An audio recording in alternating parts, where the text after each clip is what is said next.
Hello guys, आपका स्वागत है मेरे यूट्यूब चैनल अपडेट फॉल में। अगर आप पहली बार चैनल पर आए हो तो यार उसको कर लेना सब्सक्राइब, क्योंकि डी यू फॉल से रिलेटेड हर वीडियो आपको यहीं मिलेगी।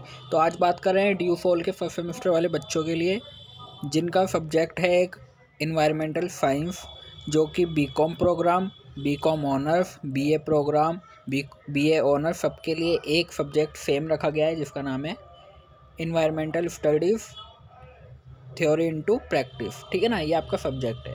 तो इसका एग्ज़ाम पैटर्न कैसा रहने वाला है वो आपको जानना चाहिए, क्योंकि आपका एग्ज़ाम नेक्स्ट मंथ है।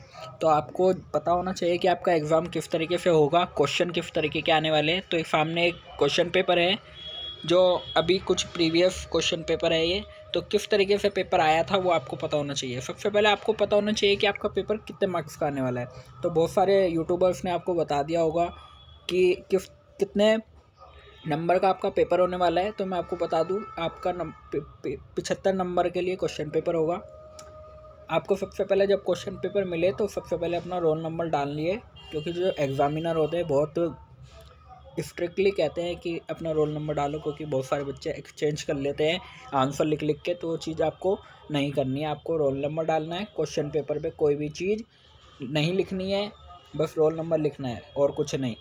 फिर उसके बाद थोड़ी सी इंस्ट्रक्शन दी हुई होती है यहाँ पे कि देखो, तब आपका पेपर होगा तो उसमें आपको 5 क्वेश्चन अटैम्प्ट करने होंगे, और 5 ही क्वेश्चन आपके 15-15 मार्क्स के लिए होंगे। ठीक है, एक लैंग्वेज में आप पेपर लिख सकते हो, क्या तो इंग्लिश मीडियम में, क्या हिंदी मीडियम में।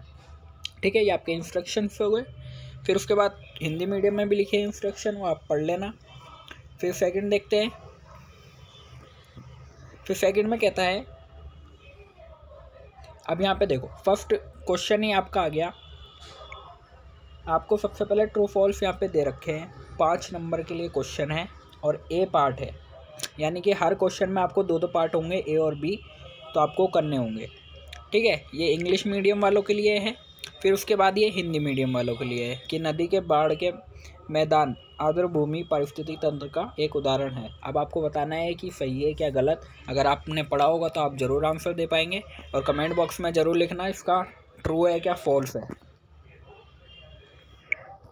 फिर आगे देख लेते हैं। फिर यहाँ दे रखा है, इसके आगे के पॉइंट है ये। फिर बी में आप देखिए क्या दे रखा है, define the following atom any 5। यहाँ पे आपको 5 डिफाइन करने हैं, और यहाँ पे कितने दे रखे हैं, 7। तो आपको हर जगह ऑप्शनल में बहुत मिलेगा, तो आपके चांसेस है आप अच्छे से एग्ज़ाम लिख पाओगे। 10 नंबर के लिए पूरा क्वेश्चन है आपके लिए। पिछले 5 नंबर के लिए था, ये 10 नंबर के लिए, यानी आपका एक क्वेश्चन हुआ 15 नंबर का। ठीक है, फिर यहाँ पे हिंदी में लिखा है, जैव भू रासायनिक चक्र क्या है, खतरनाक अपशिष्ट क्या है, पारिस्थितिक तंत्र बहाली क्या है, आपको ये सब बताना होगा। फिर आगे देख लेते हैं।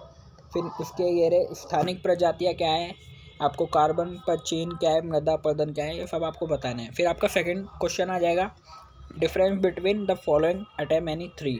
मतलब आपको 5 क्वेश्चन दे रखे हैं इन्होंने। सेकंड क्वेश्चन में 5 ऑप्शन है, उसमें से आपको किसी 3 पर डिफरेंस करना है, वो भी यानी आपको 3 पे करना है, यानी एक आपका पार्ट हुआ 5 नंबर का। तो आपको कितने हो गए आपके, तो 15 नंबर के लिए हो गया 5 × 3। तो आप किसी पे भी 3 पे डिफरेंस कर सकते हो।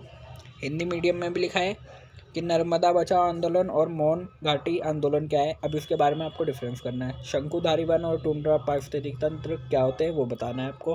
मतलब आपको डिफरेंसेस बताने हैं इनमें, और आपका 15 नंबर का क्वेश्चन हो जाएगा। फिर उसके बाद देखिए थर्ड क्वेश्चन क्या कहता है, राइट अ शॉर्ट नोट। फिर आपको शॉर्ट नोट लिखना है। शॉर्ट नोट आपको किस पे लिखना है, एनी 3, यानी सब 15-15 नंबर के लिए क्वेश्चन है, और उसमें भी ऑप्शनल में देखो आपको 5 पॉइंट दे रखे हैं, उनमें से कोई 3 आपको लिखने हैं जो आपको पता हो।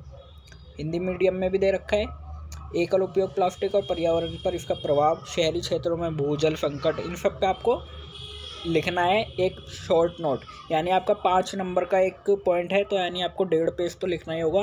टोटल 15 नंबर के लिए आपको 4 से 5 पेज भरने होते हैं। आप अच्छे से भरिए, अच्छे से लिखिए, आपको पूरे नंबर मिलेंगे। फिर उसके बाद देखिए फोर्थ क्वेश्चन क्या कहता है।